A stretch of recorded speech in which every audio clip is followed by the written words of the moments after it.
des données météorologiques pour la prédiction d'énergie photovoltaïque. Alors, lorsqu'on dézoome sur ce sujet assez intéressant, on retrouve vraiment la problématique qui nous regroupe aujourd'hui, qui est celle de savoir comment planifier efficacement une transition écologique grâce aux énergies photovoltaïques. Alors, la notion d'efficacement ici tient essentiellement du fait que, compte tenu aujourd'hui des enjeux économiques et de notre consommation humaine actuelle, est-il possible de renoncer à la prédation qu'on a sur les énergies fossiles, pétrole, gaz et charbon, de façon à ce que cela ne soit pas assez coûteux pour nous et que nous puissions s'adonner aux énergies renouvelables. Coûteux dans le sens où nos pratiques de vie quotidienne ne seront pas brutalement bouleversées. Et donc, aujourd'hui, il est bien quand même de regarder le problème de fond, c'est de se dire, si aujourd'hui on s'attaque aux énergies renouvelables comme issues, la question légitime qu'on doit se poser, c'est, ces énergies vertes sont-elles les meilleures alternatives à la crise écologique? Alors aujourd'hui, on fait face à la plus grande crise de l'humanité, comme on dit bien souvent, et comme le dit Aurélien Barraud, à la sixième extinction. Et on peut faire un petit constat, celui de dire que les humains représentent seulement 0,01% de la créature humaine, mais en ont causé près de 83% des pertes animales depuis le début de la civilisation. Ce constat est alarmant et très désastreux. Comme je l'ai dit, notre action prédatrice sur l'humanité ne cesse de s'accélérer et de se généraliser dans tous les domaines du vivant. 95% des prairies d'herbe haute d'Amérique du Nord et 50% de la savane tropicale sont devenues des zones entièrement humanisées. C'est sidérant de penser aujourd'hui que la notion de développement est celle de penser qu'il faut terrasser un espace vert pour y implanter un supermarché. C'est tout à fait vraiment hallucinant. Il faudrait donc repenser d'un point de vue philosophique la notion de croissance, mais quoique les enjeux aujourd'hui sont tels qu'il nous faut agir. Agir pour non pas empêcher le désastre qui est à venir, mais plus ou moins pour impacter sur les années à venir, sur leurs impacts. Donc, on a franchi en termes de limites les six conditions qu'il fallait respecter des neuf pour maintenir la stabilité sur la Terre. Aujourd'hui, on a l'acidification des océans, l'approvisionnement, l'appauvrissement de la couche d'ozone, la pollution des eaux, des océans, des mers, la perturbation des cycles géobiochimiques, l'érosion de la biodiversité. Et enfin, un sujet qui ne cesse vraiment de supplanter les autres, qui est le réchauffement climatique. Et aujourd'hui, on le voit encore davantage. Donc, face à cette question de réchauffement climatique, on peut voir à quel point ce réchauffement dépend de certains secteurs et comment le transport et l'industrie recensent pour la plus grande part des grands secteurs en termes d'émissions de gaz à effet de serre. Là, on a le transport qui représente 21% et l'industrie 12,6% pour la combustion, 16,4% pour l'énergie et 16,4% aussi pour les processus de transformation. Donc, voilà plus ou moins les secteurs de pollution. Et selon ces secteurs de pollution, certains pays se positionnent en termes de plus grands pollueurs par rapport à d'autres pays, selon qu'on varie les critères de pollution. Autant l'Amérique polluera dans le transport plus que les autres pays, autant la Chine polluera davantage dans l'industrie plus que les autres pays. Donc, il n'y a pas vraiment de façon absolue le pays ou le continent le plus pollueur, mais selon certains critères, on sait identifier quels sont ceux qui polluent le plus. Mais une question est sûre, c'est que l'Afrique est le continent qui a été jusqu'ici qui a moins pollué par rapport aux autres continents. Donc, qu'en est-il des énergies vertes? Est-ce qu'elles pourront nous permettre de gérer efficacement ces transitions? Nous sommes en plein dans un système capitaliste où ce qui compte, c'est le pouvoir d'achat. Et cela repose essentiellement sur les énergies fossiles. Les grandes entreprises de la Silicon Valley et les plus cotées en bourse sont celles qui ont un lien étroit, direct avec les énergies fossiles, le gaz, le pétrole et le charbon. Sont-elles prêtes à renoncer à toute cette richesse, cette macro-richesse pour maintenir la survie de l'humanité? C'est ça la question. Et donc, face à ça, il y a plus ou moins deux camps qui s'opposent. Il y a les technosolutionnistes qui pensent que la technologie avec le progrès scientifique pourront permettre de capter ces émissions de CO2, dont la technologie encore nous sauvera.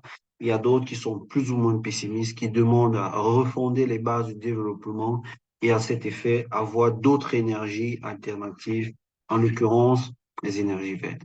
Et parmi celles-ci, on a l'énergie hydroélectrique qui fonctionne avec justement des barrages et qui se sert de la force des mers pour extraire de l'énergie mécanique, quelque chose qui puisse être utilisable par les communautés environnantes.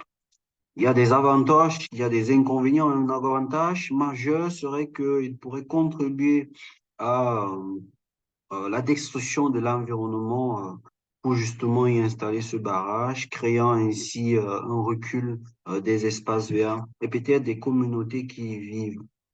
On a l'éolien qui fonctionne justement grâce au vent et qui utilise l'énergie mécanique de rotation pour extraire de l'énergie.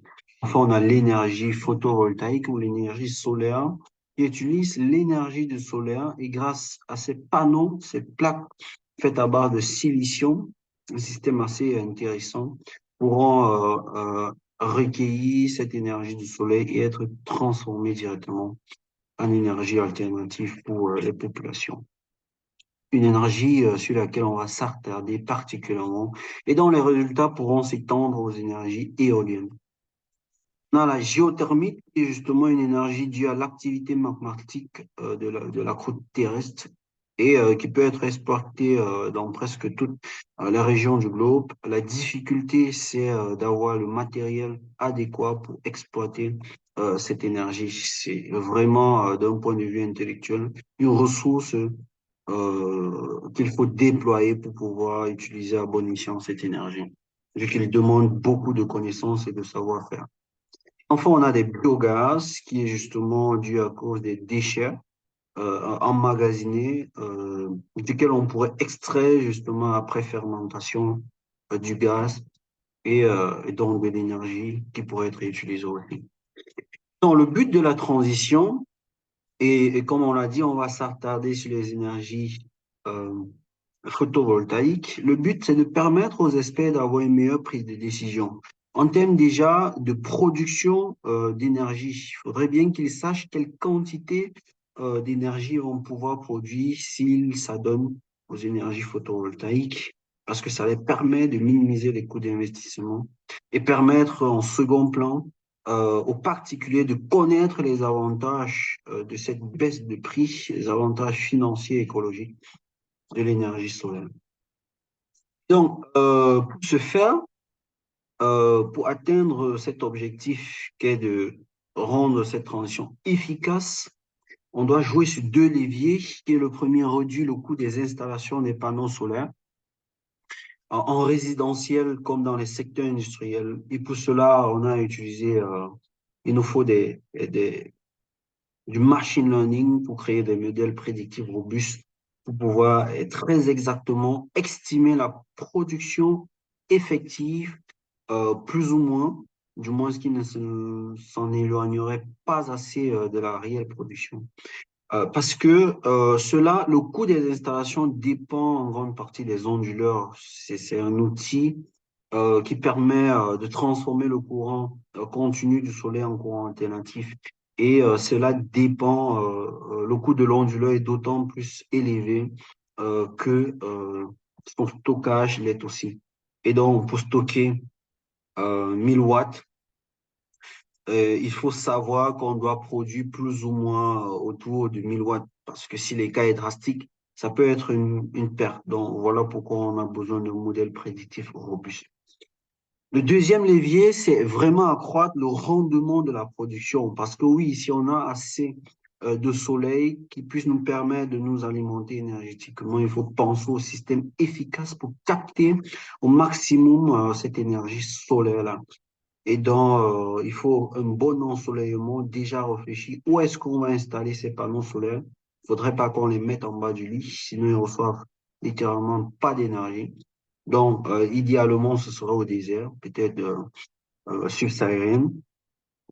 Et grâce aux outils de visualisation, on pourra vraiment connaître les déterminants, les caractéristiques déterminantes pour savoir comment augmenter cette production. Donc, comme impact socio-économique, on l'a dit, c'est réduire la dépendance aux énergies non renouvelables et participer activement à la lutte contre le changement climatique. Voici un cas pratique de la ville de Namu où on a utilisé les données météorologiques pour prédire la quantité d'énergie photovoltaïque des installations de la ville. Et là, on a en bleu, en bande bleue, l'intervalle de confiance qu'on a eu et la courbe en rouge, la vraie production énergétique de ces panneaux. On voit très bien que cette bande varie en fonction des mois, mais sur toute l'étendue de prédiction qui était l'année 2023, étant donné qu'on a entraîné des modèles sur 3 ans, de 2020 à 2022, on a eu des fluctuations infimes de l'ordre de 4%. Il y a donc une certaine confiance en notre modèle. Pourquoi ne pas faire sur d'autres pays? Ne pas, par exemple, le faire en Afrique. Le souci, c'est qu'il y a de grands enjeux en Afrique, notamment des données. On n'a pas assez de données, ou bien de secteur. On s'est appesanti ici sur la production d'énergie photovoltaïque. On pourrait penser à bien d'autres secteurs où le machine learning, grâce à sa technique, sa méthode, pourrait permettre aux entreprises de se positionner d'un point de vue international. Mais pour ce faire, il faut des données. Et on le dit si bien, la donnée représente l'or de ce siècle à venir. Et donc, outre cela, il n'y a pas de connaissances, de personnes suffisamment formées dans le domaine pour s'aventurer sur des problèmes challengeants. Et l'un des problèmes challengeants, c'est de voir à quel point aujourd'hui les technologies avancent. On parle aujourd'hui de Gemini, une IA qui concurrence vraiment ChatGPT, produit de OpenAI, de Microsoft. Et donc, on voit à quel point, d'un point de vue technologique, les débats et la concurrence se fait, tandis que en Afrique, on prend un peu du recul. Et donc, il y a matière à penser sur les données, les personnes bien formées et la prise de conscience des challenges technologiques. Et je laisse les mots de conclusion à Aurélien Barraud face à la catastrophe économique et sociale. Il est urgent d'agir. Merci.